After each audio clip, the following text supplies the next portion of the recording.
एक गांव में चंदू नाम का लड़का रहता था। उसका परिवार बहुत गरीब था। उनके पास खेती के अलावा कुछ नहीं था। उसके घर उसकी माताजी, पिताजी, 2 बहनें और वो रहता था। तब एक दिन वो बड़ा हो गया और उसके पिता को बोला, पापा मुझे केटीएम बाइक चाहिए।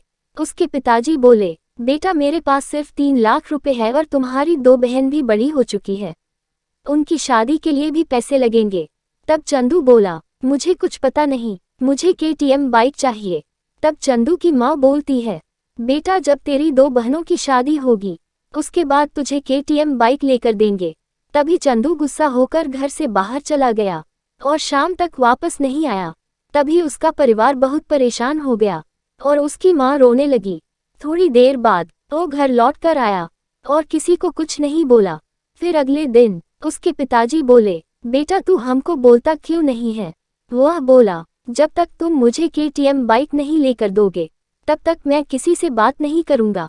फिर अगले दिन उसकी दोनों बहन बोली, पिताजी आप चंदू को केटीएम बाइक लेकर दो, हमारी शादी के लिए हम बाद में सोचेंगे। फिर अगले दिन चंदू के पिताजी ने चंदू को केटीएम बाइक दिला दी। वह बहुत खुश हो गया। पर जब उसकी बहन की शादी करने का टाइम आया तो उसके पिताजी के पास 10 लाख रुपए आ गए। किसी को कुछ मालूम नहीं था। फिर एक बेटी की शादी हो गई और वह सब घर आने के बाद बोले, पापा तुम्हारे पास इतने पैसे कहाँ से आए? तभी वह बोला, मैंने बैंक से कर्ज ले लिया है। उसके बेटे ने बोला, हमारे पास एक छोटी सी जमीन है, उसके हमको कोई 10 लाख रुपए का कर्ज नहीं दे सकता। तभी उसके पिताजी बोले, मैंने मेरी एक किडनी बेच दी। सब डर गए और वह बेटा रोने लगा और उसने अपनी केटीएम बाइक बिक डाली और वह खेत में काम करने लगा। उसने 2-3 सालों में पैसे इकट्ठा किया और उसके पापा की किडनी बिठा डाली और सब कुछ पहले जैसे हो गया।